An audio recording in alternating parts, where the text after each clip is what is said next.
Bonjour Monsieur Ludo de Witt. Bonjour. Donc vous avez écrit 2 livres sur le Congo. Un premier qui est sorti en 2000 sur l'assassinat de Lumumba, qui a d'ailleurs mené à une commission parlementaire ici en Belgique.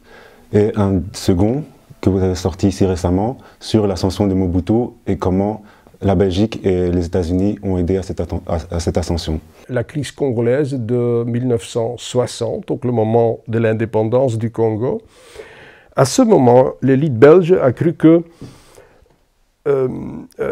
ses intérêts fondamentaux étaient vraiment en danger. C'était aussi vrai pendant les 2 guerres mondiales, mais à ce moment, l'appareil de l'État a été complètement détruit. Et donc, alors on a vu avec quelle force, avec quelle agressivité, avec des interventions militaires, avec la corruption, avec des menaces, avec la terreur, avec le meurtre politique, on est intervenu. Et c'est quelque chose que j'aimerais bien expliquer au public. Pour réaliser ces 2 livres, vous avez effectué vraiment un travail de titan de recherche, des fouilles dans les archives de la CIA, des Nations Unies, du ministère des Affaires étrangères ici en Belgique. Est-ce que ça a été difficile pour vous d'accéder à certaines sources?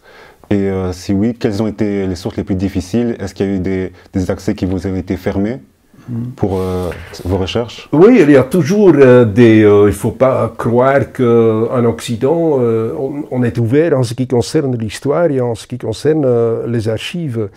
Il y a notamment, encore récemment, j'ai encore demandé accès à certains documents autour du coup d'État du dictateur Mobutu au Congo, et la CIA m'a refusé l'accès à certains documents de certaines périodes.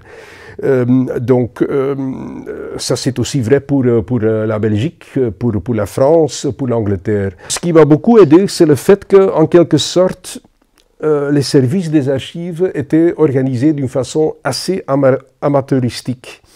Et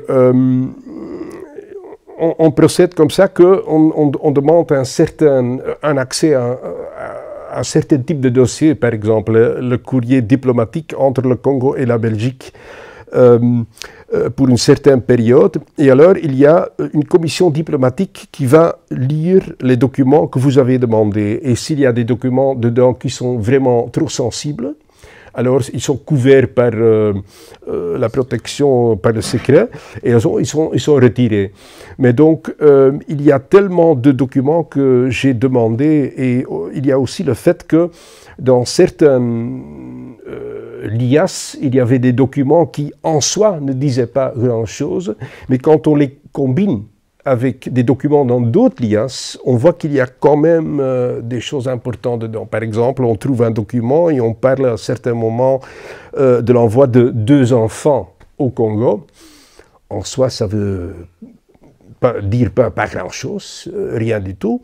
Mais quand on voit dans les autres liasses des documents où on parle des opérations et d'envoyer 2 agents du service secret, et encore dans une autre liasse, on parle dans la même époque des plans, s'il ne faut pas éliminer Lumumba physiquement, alors ça devient clair ce qui est en jeu, quoi. Donc le 30 juin 1960, Lumumba, c'est le jour de l'indépendance de la République démocratique du Congo, et Lumumba fait son fameux discours très connu devant les officiers belges, devant le roi Baudouin, etc.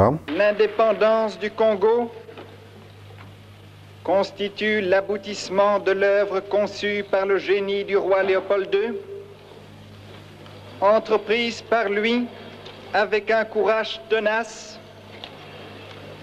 et continuée avec persévérance par la Belgique. Combattant de l'indépendance, aujourd'hui victorieux, je vous salue au nom du gouvernement congolais. Vous expliquez que à ce moment-là, à cette époque, l'armée était en fait dirigée par des Belges et que c'était en fait un reliquat de la force publique durant les années coloniales. Oui, c'était même plus qu'un reliquat, c'était vraiment l'armée coloniale qui a été transférée intégralement au Congo indépendant. Il faut savoir que 1 année et demie avant l'indépendance, il y a vraiment en Belgique personne chez l'élite qui voulait accorder une indépendance, même pas dans 10, 20 ou 30 ans.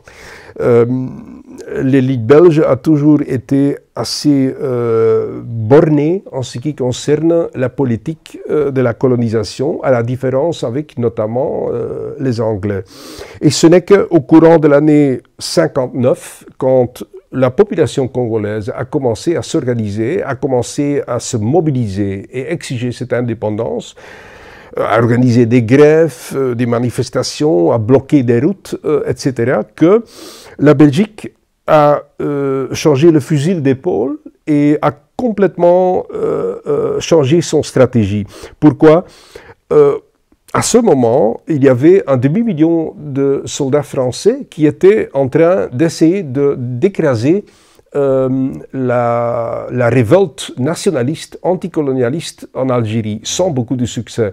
Et donc la Belgique, qui est un petit pays et qui était confronté à une colonie qui a 82 fois la surface de la Belgique, a cru qu'elle n'était pas capable d'écraser militairement cette révolte. Et alors on a dit, on va accorder cette indépendance très vite, on va organiser à court terme des élections en espérant qu'on allait devancer la radicalisation de la population, et on avait cru qu'une majorité du Parlement congolais serait remplie par des politiciens congolais dociles, pro-belges. Et ça, c'est pas marché.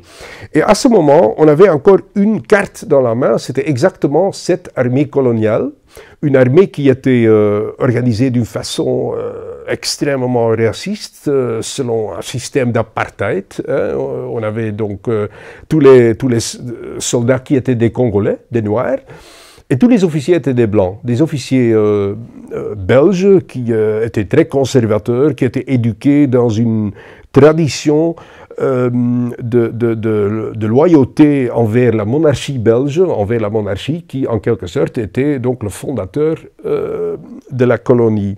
Et donc, c'est pour ça que le gouvernement a cru que, grâce à cette armée, qu'on pouvait tenir en échec, qu'on pouvait contrôler le gouvernement Lumumba qui, à la grande stupéfaction de la Belgique, a pu réaliser, a pu conquérir une majorité dans le Parlement et donc former un gouvernement. Et donc, c'est ça qui a donc déclenché la crise congolaise. C'est pas le 30 juin, donc la journée de l'indépendance lui-même, où effectivement Lumumba a réagi au discours du roi Baudouin. Le roi Baudouin avait fait un discours très paternaliste. Il a présenté le Congo comme l'œuvre du génie du roi Léopold II. Il a dit aux Congolais, un peu comme on parle aux petits-enfants, qu'ils devaient bien écouter la Belgique et continuer à écouter les conseils de la Belgique. Et donc Lumumba a réagi à ça. Il ne voulait pas que cette journée de l'indépendance serait récupérée par la Belgique comme un cadeau généreux de l'ancien colonisateur. Et donc, Lumumba a expliqué la vérité historique. Il a dit que, en fait, cette indépendance était le produit d'une lutte dans le feu et dans le sang, qui était arrachée de la Belgique. On était choqués en Belgique. On n'avait jamais entendu quelque chose comme ça, mais quand même, on disait, et quand on voit les archives, c'est tout à fait clair, on disait, la soupe ne va pas être mangée aussi chaud qu'elle est servie, il va se calmer après, c'est un peu normal qu'aux journées de l'indépendance, qu'il veut se mettre en avant comme dirigeant de son peuple. Nous avons connu les ironies, les insultes, les coups que nous devions subir matin, midi et soir, parce que nous étions des nègres. Vous expliquez avec ce livre que, comme vous dites, la Belgique pensait que c'était seulement des paroles, mais qu'il n'y allait pas avoir d'actes qui allaient suivre. Oui. Et vous expliquez que Lumumba a accompagné les actes à la parole et a donc décidé d'africaniser l'armée. Et c'est ce qui a poussé, enfin c'est ce qui a quelque part l'a poussé à sa chute. Oui, oui, exactement, parce que quelques jours après l'indépendance, le commandant en chef de l'armée congolaise, il a dit aux soldats, écoutez, il n'y a rien qui va changer après l'indépendance. Nous autres, nous serons toujours les maîtres, avant l'indépendance égale après l'indépendance. Il y a eu donc une révolte des soldats. Et Lumumba, il a réagi, il a dit, écoute, c'est pas vraiment, c'est pas une mutinerie en quelque sorte, ce sont des revendications qui sont tout à fait justes. Je soutiens mes soldats et il faut africaniser l'armée. Il faut donc laisser la possibilité aux soldats donc d'élire des officiers noirs. Et donc c'est ça, donc. Le fait que le gouvernement congolais a brisé la colonne vertébrale de cette armée essentiellement colonialiste, qui a donc privé la Belgique de cette carte qu'elle avait encore dans les mains pour continuer à contrôler le Congo. Et c'est ça qui a donc déclenché la guerre contre Lumumba. Et donc quasi directement, on a donc organisé une intervention militaire au Congo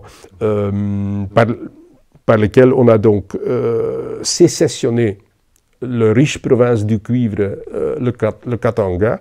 Le Katanga qui apportait 70% des revenus de l'État. Et donc, comme ça, Lumumba restait en quelque sorte sans revenus, sans possibilité pour mener une politique. Et ça devait donc, dans l'optique de la Belgique, amener à sa chute.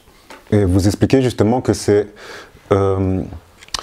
la Belgique a appuyé en fait Tshombe pour la sécession. Et directement après la sécession, elle a directement reconnu l'État du Katanga. Baudouin a même écrit une lettre à Tshombe pour le féliciter, etc. Comment vous expliquez que la Belgique ait poussé à cette émergence de l'État du Katanga? C'est justement ça. Pour la Belgique, c'était très difficile d'intervenir militairement et renverser le gouvernement, donc en quelque sorte organiser un coup militaire. Et donc, qu'est-ce qu'on a fait? Les officiers dans l'armée congolaise, les officiers belges qui voulaient combattre l'africanisation de l'armée et qui donc étaient en subordination contre le gouvernement congolais, ils savaient retrancher au Katanga où les milieux coloniaux étaient très forts, où il y a notamment l'Union minière, qui était donc un des joyaux à la couronne de la Société Générale et qui donc apportait beaucoup d'argent pour la Belgique. Et c'est donc avec l'aide de l'Union minière que cette sécession a été organisée. On voulait donc protéger donc, ce type de Afrique du Sud au Congo, donc un système d'apartheid où les Blancs allaient continuer à contrôler l'économie et donc les affaires. C'est ça qu'on était bien organisé pour organiser ça. Et donc avec cette intervention militaire, on avait donc tout pour que cette expérience allait réussir. Ouais. Et justement, Lumumba s'est tourné vers l'ONU. Face à cette intervention militaire et face à l'État sécessionniste du Katanga. Quelle a été la position de l'ONU à ce moment-là, alors que les droits internationaux étaient clairement bafoués? Oui, exact. Lumumba a fait appel aux Nations Unies pour qu'ils interviennent et pour qu'ils organisent donc le retrait des troupes belges. Lumumba n'avait pas vraiment une illusion en ce qui concerne la direction des Nations Unies, ni des Américains, le rôle prépondérant des Américains dans les Nations Unies. Mais Lumumba avait cru que les différents pays africains, et il y en avait pas mal qui étaient devenus indépendants récemment, allaient donc pousser, exercer une pression sur les Nations Unies pour qu'ils venaient à l'aide du gouvernement congolais. C'était un pronostic qui était faux. Et en fait, cette intervention avec plus ou moins 15 000 casques bleus au Congo, c'était dirigé du début à la fin par les États-Unis, qui contrôlait toute l'infrastructure, qui contrôlait toutes les communications et qui avait une emprise très grande sur tous les dirigeants en place dans les Nations Unies. Et donc les Nations Unies, sous la pression ou avec l'aide des États-Unis, ont pris fait et cause pour la Belgique et ils ont donc fait tout ce qui était dans leurs moyens pour aider la Belgique à venir à ses fins. Et donc, qu'est-ce qu'ils ont fait?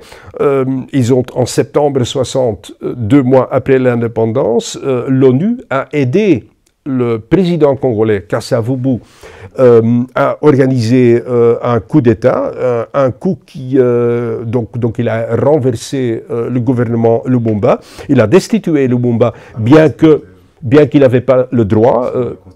Oui, selon la Constitution, le président avait... C'était une constitution modélée aux constitutions belges, donc avec un chef d'État qui n'avait pas de pouvoir réel. Ce n'était que le Parlement qui pouvait destituer Lumumba. Et dans le Parlement, Lumumba avait une majorité derrière lui. Mais donc, avec l'aide des Nations Unies, avec l'aide des casques bleus, Kasavubu a pu donc destituer Lumumba. Lumumba risquait de revenir au pouvoir et alors on a poussé, c'était les Belges, c'était la CIA, c'était des gens des Nations Unies, ils ont poussé l'armée à intervenir et donc prendre le pouvoir. Et c'est donc quelques semaines après ce premier coup d'État qu'il y avait eu un deuxième où Mobutu, qui était le chef d'état-major, qui a donc pris fait et cause pour l'intervention occidentale, qui a donc effectivement fermé le Parlement, il a chassé les parlementaires et donc il a donc organisé son premier coup d'État. Lumumba, il était enfermé dans sa résidence. Très vite, il a essayé de fuir, il a fui, il a essayé de regagner l'est du pays où ses partisans étaient en train de se regrouper. Et alors, il y a un fait qui est quand même hautement symbolique. Il était pourchassé par les troupes de Mobutu.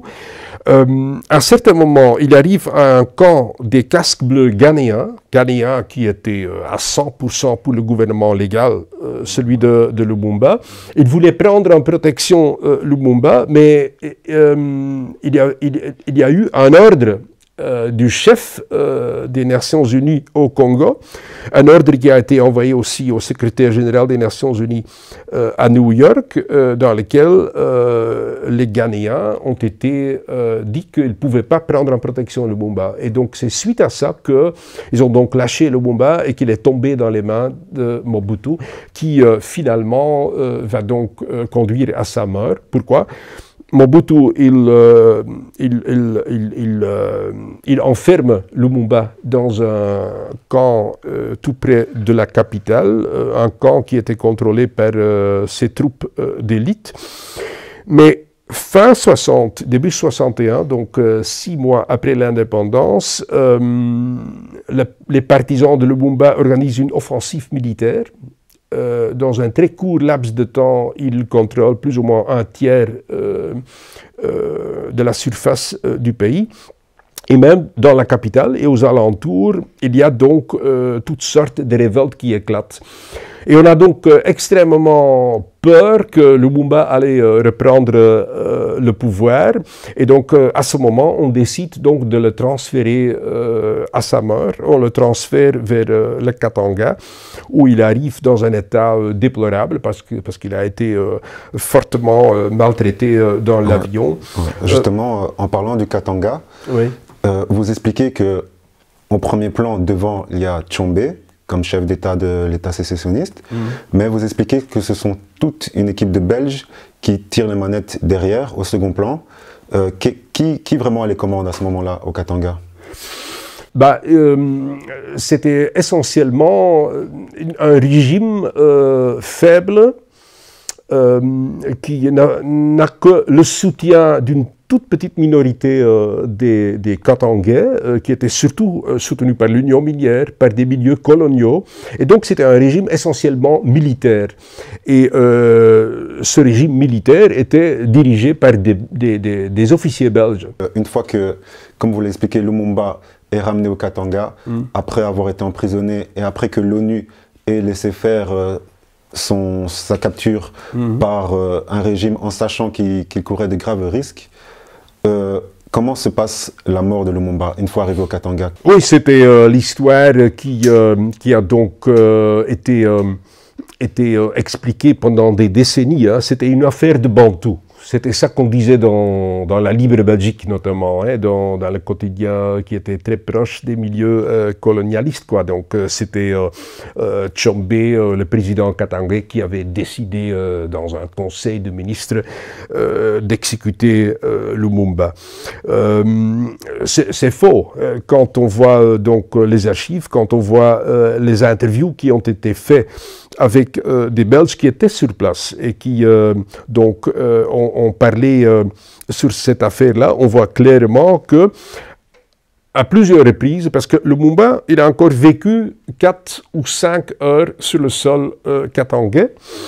Notamment, il n'y avait pas seulement lui, mais il y avait aussi 2 autres dirigeants, Mpole et Quito, qui étaient avec lui et qui étaient fortement maltraités, frappés, torturés pendant cette période-là.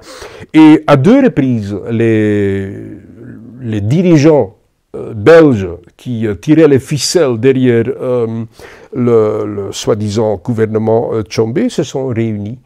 Et ils ont donc pas pu conclure à sauver Lumumba. Ils savaient très bien que s'ils allaient garder en vie Lumumba qui dans le monde à ce moment-là était extrêmement populaire, tout le monde était en train de suivre cette crise, il y avait une sympathie dans le tiers-monde énorme pour le gouvernement congolais. Il savait très bien qu'il ne pouvait pas le garder vivant sans le libérer et le laisser partir à Kinshasa. Et donc, c'est pour ça qu'ils ont dit, bon, ils étaient tenus au courant des événements, qu'ils étaient frappés, qu'on était en train de les torturer et tout. Ils ont dit, bon, on laisse les choses passer. On ne va pas nous-mêmes, nous, les dirigeants, être impliqués dans ces actes. Enfin, il y avait 2 fois qu'il y avait un de ces gens-là qui disait « pas de sang aux mains ». Donc, n'est-ce pas, pas de sang aux mains des officiers belges, mais c'était bien leurs subordonnés que eux commandaient, qui ont donc en quelque sorte été responsables pour Lumumba à l'époque, c'était des officiers de police et des militaires qui ont donc contrôlé la maison où les 3 dirigeants nationalistes étaient gardés. Et ce sont eux aussi qui les ont transférés dans la brousse et qui ont organisé l'exécution de ces hommes qui, à ce moment-là, étaient dans un état déjà extrêmement déplorable. Après l'assassinat, on a donc ordonné à un officier de police belge de couper et de détruire les dépouilles de ces 3 dirigeants nationalistes. Pour que personne ne vienne se recueillir. Exact, pour qu'il n'y ait pas une sépulture, pour qu'on ne sait jamais ce qui s'était passé. Et donc on a donc coupé en morceaux ces corps et on les a donc fait disparaître dans un bain d'acide sulfurique, quoi. Donc c'est ça un peu ce qui s'est passé avec Lumumba. Voilà. Et par rapport à cette dépouille, vous racontiez qu'une partie des restes, si je puis dire, de Lumumba sont ici en Belgique? Oui, en fait, dans mon enquête, j'ai pu découvrir que le commissaire de police belge qui a détruit les corps, qu'il avait gardé dedans une phalange de Lumumba comme une sorte de trophée de chasse. Et donc il a ramené ça en Belgique, il a montré ça pendant des décennies à ses amis, à son entourage. Et quand mon livre est sorti, j'ai demandé à la commission parlementaire qui a été formée pour examiner les événements de faire une perquisition sur cette personne. La commission parlementaire avait tout le droit et tous les pouvoirs pour faire ça, parce qu'ils avaient les mêmes pouvoirs qu'un juge d'instruction. Et finalement, on ne l'a pas fait du vivant de ce commissaire de police. On m'a dit qu'on a fait une perquisition, mais seulement après la mort de cette personne. Je suppose que la maison était déjà vide, on n'avait rien trouvé. C'est ça ce qu'on me disait. Maintenant, il y a 2 ans, je reçois une soirée, un coup de fil d'un journaliste d'un quotidien flamand, de Humo. Et lui, il avait été chez la fille de ce commissaire de police qui, entre-temps, a été décédée. Et cette fille, très bêtement, a commencé à fouiller dans l'héritage de son père et elle a trouvé une petite boîte. Elle a donc montré ce qui était dedans aux journalistes et effectivement, les dépouilles de Lumumba étaient dedans. Donc, directement, je suis allé à un bureau de police et j'ai porté plainte pour recel d'une partie d'une dépouille mortelle qui est donc un crime. Et le jour après, le procureur qui s'occupe aussi avec une plainte de la famille Lumumba contre des Belges qui sont impliqués dans l'assassinat, a ordonné une perquisition. Et donc, depuis lors, les restes de Lumumba, ou ce qu'on pense que sont les restes de Lumumba, sont chez la justice à Bruxelles.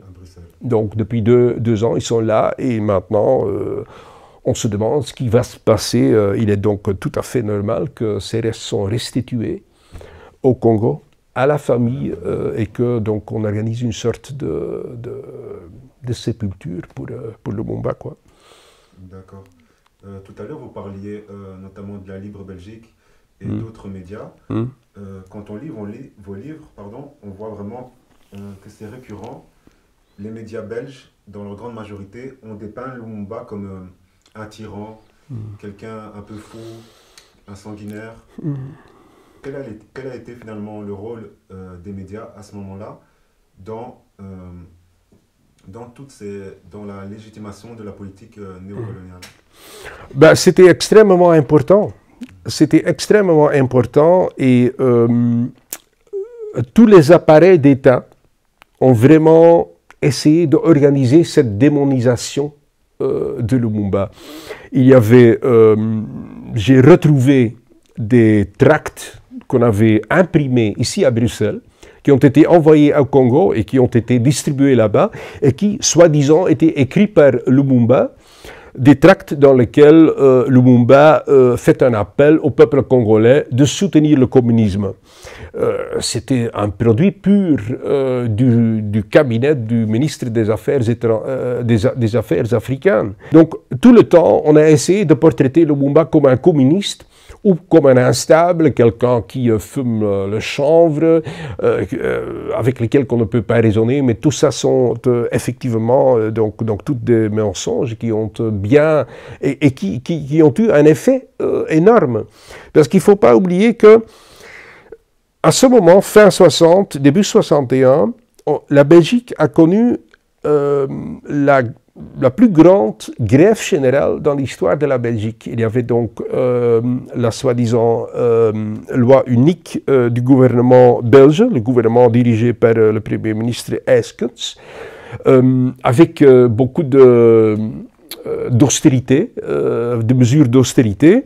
Et donc, à ce moment, les organisations progressistes, les syndicats, étaient en lutte contre le gouvernement dans cette grève. Et donc, il y avait donc 2 forces qui étaient en lutte contre le gouvernement belge. C'était d'un côté les syndicats, les organisations progressistes, d'un autre côté le gouvernement congolais.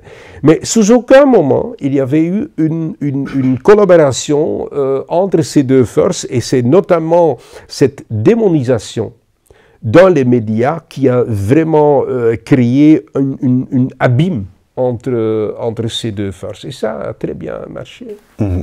Donc les médias ont vraiment aidé, disons, le pouvoir belge dans sa politique à être soutenu par le peuple. Oui, exactement. Hein, on peut considérer à cette époque, quand on lit ces documents, quand on lit les journaux, il y avait même, notamment dans la Libre Belgique, aux premières pages, à un certain moment, il y avait un professeur qui carrément fait un appel au meurtre du Premier ministre congolais. Il le fait carrément. Dans la Libre Belgique. Dans la Libre Belgique, où, par exemple, après l'assassinat de Lumumba, il y avait un éditorial dans l'Echo de la Bourse, et l'éditorial disait littéralement on serait un peu hypocrite quand on dirait qu'on est triste pour la mort de Lumumba. Donc, tout ça, les médias ont vraiment joué un rôle de section de propagande du gouvernement belge, quoi. En 1964, il y a eu aussi directement des troupes des États-Unis et de la Belgique pour les otages, les fameux otages. Donc en fait, ce qui s'est passé, c'est que, comme vous le racontez, les rebelles contrôlaient une grande partie du territoire, et sur ce territoire-là, il y avait des Européens. Les rebelles disaient que si la Belgique ou les États-Unis intervenaient dans ce conflit congolais, c'était les Européens sur place qui allaient en payer. Et donc finalement, face à ces menaces, la Belgique et les États-Unis décident de faire une intervention en 64 qui est présentée pour sauver les otages européens. Mais vous expliquez qu'en fait, ce n'était pas du tout ça, c'était qu'un prétexte pour intervenir. Oui, oui, on disait qu'on intervient pour sauver les Blancs qui sont aux mains des rebelles noirs, quoi. C'est aussi la thèse dans le livre Choc de David Van Rijbroek, Le Congo. Eh bien, c'est complètement faux. C'est juste l'inverse qui s'est produit. Quand les rebelles ont conquéri presque 45% du territoire du Congo, ils vivaient en toute harmonie avec les Belges. Et même les reportages qui ont été faits par des journalistes de la Libre, ils parlent des aimables rebelles.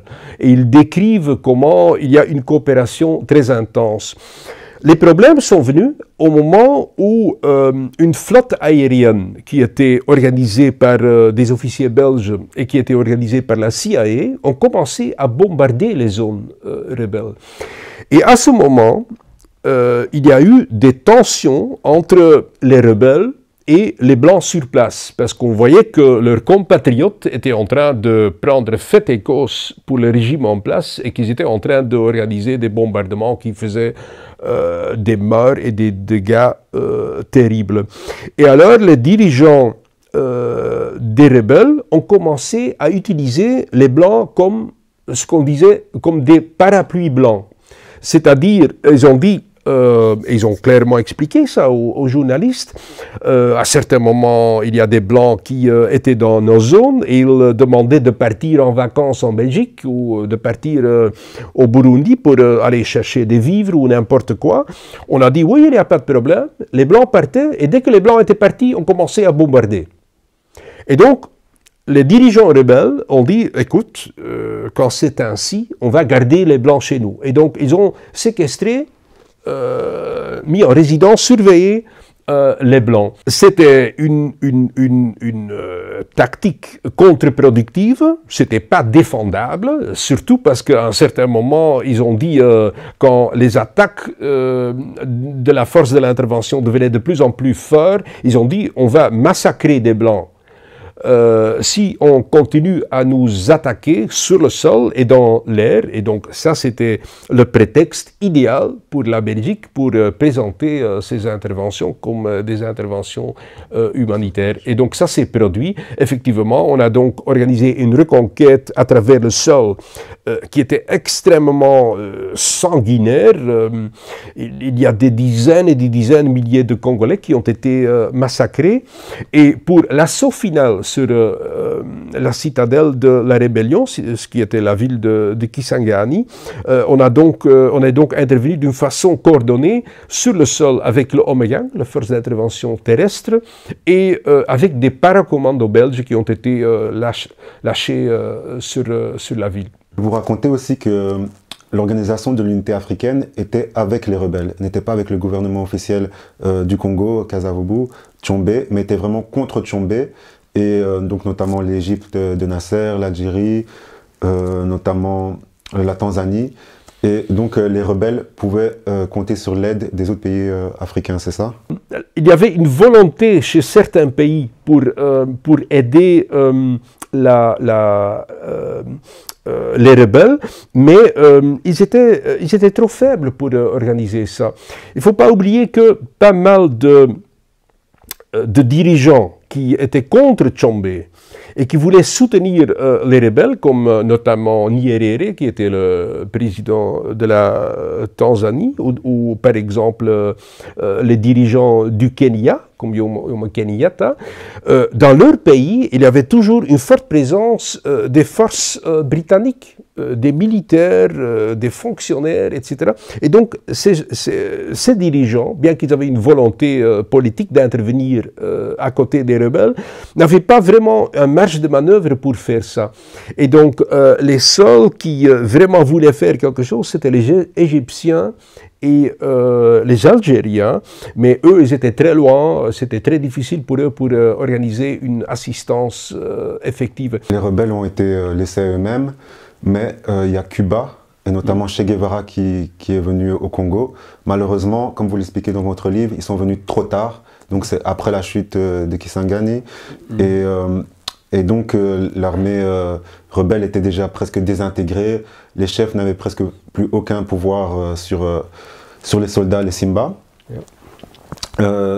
Comment Che Guevara a été accueilli au Congo? Et vous racontez qu'il a été notamment séduit par Kabila, père. Guevara était très touché par la mort de Lumumba. Il a toujours dit dès le début il faut venger d'une façon ou d'une autre cet assassinat horrible. Maintenant, en 64-65, les Cubains ont très vite compris que l'enjeu de la lutte au Congo, à ce moment, allait plus loin que la future du Congo. C'était vraiment la future de tout le continent était en jeu. Le Congo est tellement grand, tellement riche, avec des frontières à 9 autres pays africains, qu'une victoire des nationalistes au Congo allait avoir des retombées positives dans toute l'Afrique. Ça allait accélérer notamment la désintégration de l'empire colonial portugais. Ça allait aider à laisser désintégrer le système d'apartheid en Afrique du Sud, ainsi de suite. Et donc, les Cubains avaient compris que c'était vraiment un enjeu central dans la politique du monde à l'époque. Mais effectivement, ils sont intervenus en 65, donc à partir de avril 65, et à ce moment-là, la colonne vertébrale de la rébellion était brisée. Donc Guevara est arrivé là-bas. Il avait une attitude un peu contradictoire en ce qui concerne Kabila, qui à ce moment était très jeune, qui était un des dirigeants centraux de ce qui restait de la rébellion à l'est du pays. C'était quelqu'un qui était assez dynamique, ce Kabila, qui avait une emprise sur les Congolais, mais qui essentiellement résidait à l'étranger, qui n'était pas chez ses troupes et qui, donc, comme dirigeant concret de la lutte, était extrêmement faible. Donc, l'opinion de Guevara sur Kabila était très mixte et c'était certainement pas définitive à ce moment-là. Il y a encore une chose que je veux dire sur le rôle des Cubains, parce que Guevara, avec son honnêteté exemplaire, il a dit clairement dans son bilan de l'intervention au Congo que c'était un échec, cette intervention.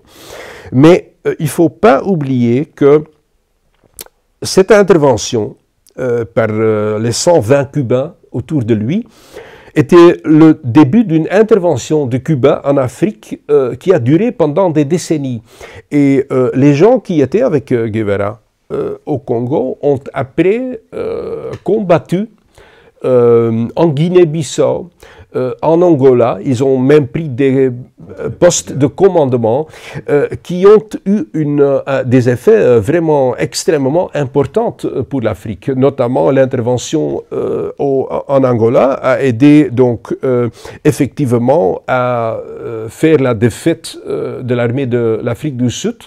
L'Afrique du Sud a dû quitter l'Angola, ils ont dû accorder l'indépendance au Namibie, et même ça a provoqué le début de la démoralisation de l'armée sud-africaine en Afrique du Sud elle-même, et ça était le début du commencement de la désintégration du système d'apartheid. Et c'est pas un hasard que Nelson Mandela, après sa libération, le premier pays qu'il a visité contre la volonté des États-Unis, c'était justement Cuba. Et il est allé là justement pour exprimer sa reconnaissance et son gratitude pour le rôle que Cuba a joué dans la libération du sud du continent africain. D'accord. Une dernière question, M. De Witt. Vous expliquez que l'analyse de ces, disons, les 5 premières années d'indépendance du Congo permettent de comprendre le Congo tel qu'il est aujourd'hui. En quoi cela est-il vrai? Parce que quand on voit la situation aujourd'hui et on le compare avec la situation dans ces années-là, il n'y a vraiment pas beaucoup de différence.